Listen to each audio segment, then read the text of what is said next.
From Upper Michigan's news leader, Samantha Liebman, Nick Kanczewski weather, and Justice Cleveland sports. This is your TV6 Late News.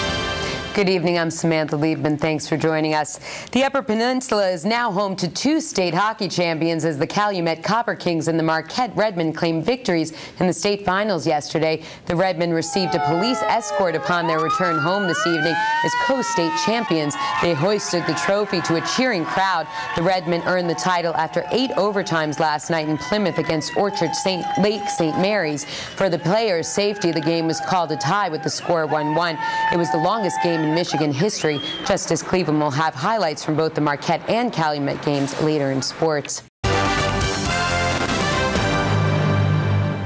Good evening. Legendary Green Bay Packers coach Vince Lombardi said winning isn't everything, it's the only thing. For pro sports, that's fine. Orchard Lake St. Mary principal James Glowacki says winning isn't everything in high school sports, it's about competing. Marquette and Orchard Lake St. Mary battled for 109 minutes in the Division I hockey final. TV6's Mike Ludlum was in Plymouth and has this condensed version of the longest game in state history and the second longest in U.S. history behind Minnesota.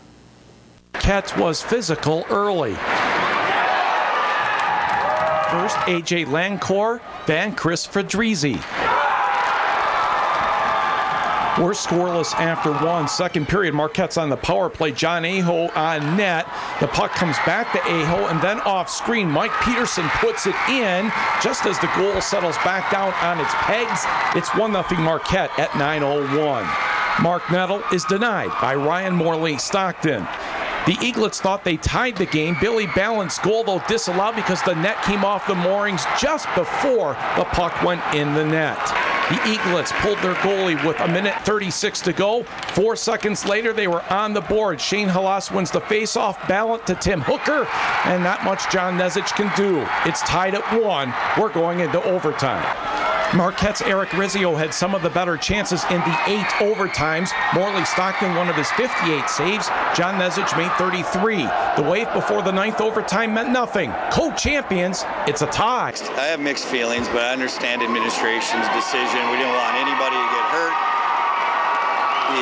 The team that won would be joyous. The team that lost would be it'd be disastrous. You know, the kids they weren't even sweating anymore, but yet we were hydrating and they were waterlogged. I mean, you got to look at things like that, you know. Yeah, but they would play all night, wouldn't they? If they had to, I mean, they would. I think both teams certainly would have played all night. I think, you know what, you look at this, and this is something that's going to be in history. That's never going to happen again. At first, I was kind of disappointed, but I mean, we're still champions, eh? And we both earned it. That's for sure. Mike Ludlum, TV6 Sports, Plymouth. Thank you, Mike. In Division III, it's Calumet and Flint Powers. First period, and Copper Kings goalie Tyler Juntila was busy. Jonas Sperlin hits the post. Brent Moore through the crease, and Spencer Irvin is denied by Juntila, standing on his head, as they say. The Chargers get the breakaway. Carson Kern to Spencer Irvin. Juntila says, nice attempt, but keep on trying. We move on to the second period, and Spencer Irvin, well, he was busy. He gets loose in front. This time, Juntila needs help from Michigan Tech football recruit Emmett Bajorn. He clears the puck into Tyler's glove. Now, Flint Powers goalie Matt Crowder was also very good. Here he thwarts Tony Stromer. Great play there. We head on the third period, and we're still scoreless. Flint's Nick Sears, no. Jonas Sperlin, Juntila holds the fort again. He had an amazing 32 saves. About a minute to go. Austin Vickery, long pass to Spencer Irvin. This one just goes over the net.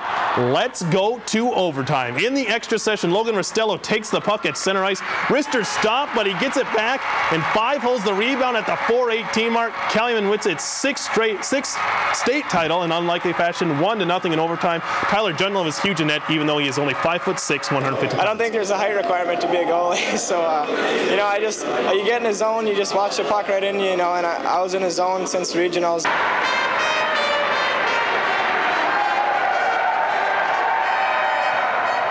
This marks the first time the U2 It takes leadership to win in the playoffs, and they got together, and they're all great leaders, and that's why we won. This marks the first time 2 UP high school teams have won state titles in the same season. Calumet has 6 titles, Marquette has 5. Calumet ends the year 18-11.